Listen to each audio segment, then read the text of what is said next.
ഒരു കഥ சொல்லட்டுமா?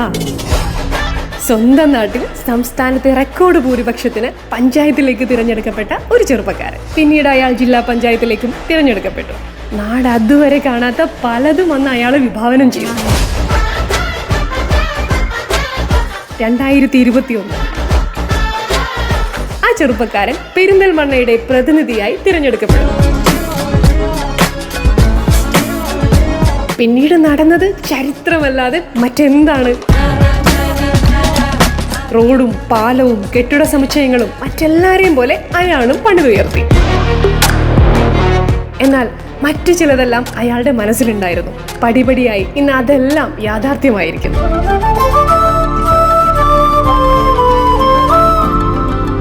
ക്രിയയും IAS അക്കാഡമിയും സദ്ഗ്രാമങ്ങളും ഹെൽത്ത് കാർഡും സ്കെയിലാപ്പും എല്ലാം അതിൽ ചിലത് മാത്രമാണ്. ഇനിയും ഒരുപാട് സ്വപ്നങ്ങളുമായിട്ടാണ് അയാൾ മുന്നോട്ട് പോകുന്നത്. ഈ നാട് നിരുപാധികം കൂടെ ഉണ്ടാവുമെന്ന് അയാൾക്ക് ഉറപ്പാണ്.